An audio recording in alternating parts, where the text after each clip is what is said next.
Hi, and welcome back to Craft Along with Jay. And if you're new, welcome. My name is Yetta, and I'm so happy you could join me today. Today is day 7 of the 12 Days of Christmas collaborations, and the theme today is Vintage Christmas. The hosts are Brenda from Rustic and Lace DIY and Jackie from Crafting in Mimi's World.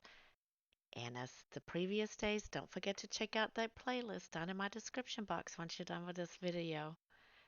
Okay, so today's project, I got these wood round ornaments and I'm going to paint the middle with vintage white. I felt like that went really well with vintage Christmas as the theme. So, yeah, I start with a smaller circle, but I eventually make them bigger as I go along. You'll see why here in a minute. But yeah, I'm just trying to make a nice circle here. Just dragging the paint around, and I'm going to do the same thing on all 4 of them. I'm trying to go with the rings of the wood to make the circle as much as I can. It kind of helps because otherwise I wouldn't be able to make like a nice shaped circle without having to like draw it out first. But it turned out super cute. I like it. And just make sure before you go to the next step, you let it sit and dry completely. Yeah, and starting to make the circles a little bit bigger. Almost to the edge, but not quite. I want a little bit of the wood showing. And I'm only giving the one coat so you can still see some of the grains and the circles from the wood coming through the paint, which is very nice. I like that. And what I'm doing to these, you can totally do it also without painting it first. Just do it straight on the wood.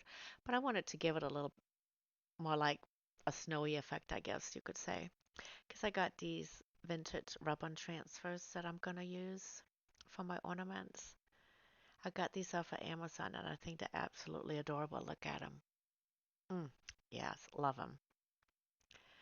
And then I'm just going to line them up for which goes on which one because they're kind of different sizes.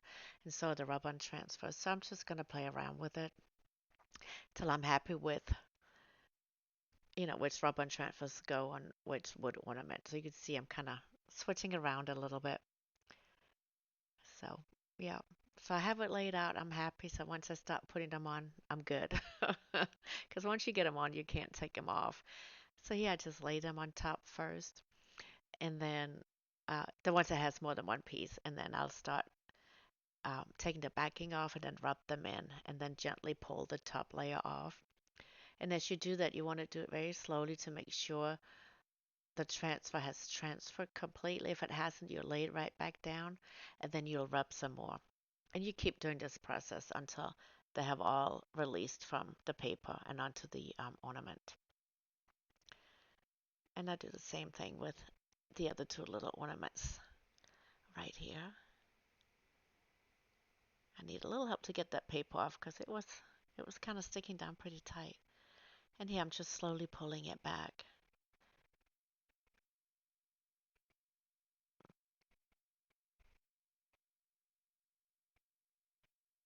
Yeah, still need to get them off there. These are really good at sticking on there. I had to get my Cricut tool that has a bit more of a pointy um, thing on the tip right there. So that's what it looks like. I think they'll turn out absolutely cute. All right, so we move on to the next one. And this one also has 2. I have a little snowman and also the 2 children and the little sled.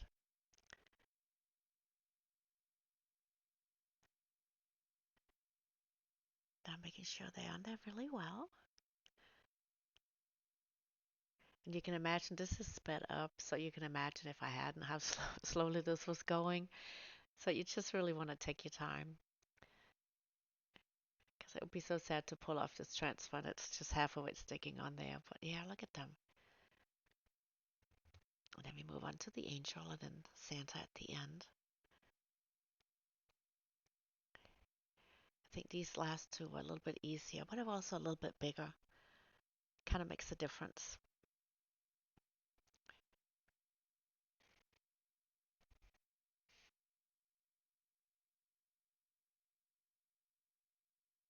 And once when I've gotten them all down, I'm going to go over them, sealing them in.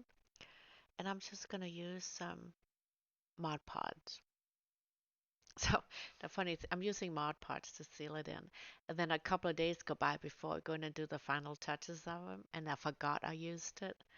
So you'll see, yep, now I'm going in with some clear wax on top of that. They're definitely sealed in really well right now. They're not going anywhere. So yeah, we give them all a coat of the clear wax. And I'm showing you this because there's a third step to it too. It's supposed to be a two-step, but there's another step to it. So, um, but yeah, I probably should have done the clear wax instead of the Mod Podge. I don't know if it makes a difference because we're gonna go in and use some antique wax just to kind of age it up a little bit more. And it's nice to have that protective layer on there because then when you wipe it back, you know, if you make a mistake, it's not gonna do anything to the rub-on transfers because you can totally wipe it off. So yeah, it's important to get that layer in between just to protect your design.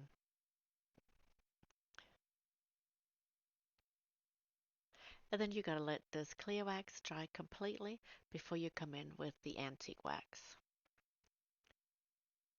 which is what we're gonna do right here. They're all dry. And then I'm just gonna go over the whole thing of it right here.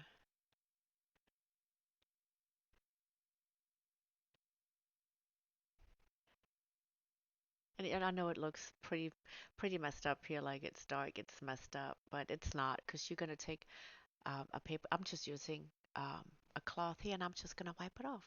And look at that. Most of it is coming right off. And if it's too dark, and if you want it not so dark, you can just wet your cloth and just go with while it's a little bit wet or damp, and then more of it will come off. But I was okay with it here. I don't think I went back and did anything else. But it aged it up some. Looks very vintage to me. Yeah, I'm showing you the difference between the two. So I like the look of that. I think it looks so pretty. It's just the same process. Paint it on and wipe off the excess.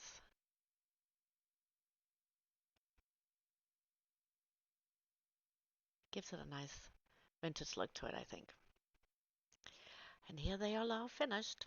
I love how these turned out. So simple, but yet so elegant. Let me know what you think. And don't forget to check out that playlist in my description box. And also, make sure you subscribe, like, and comment. I would really appreciate it. Until next time.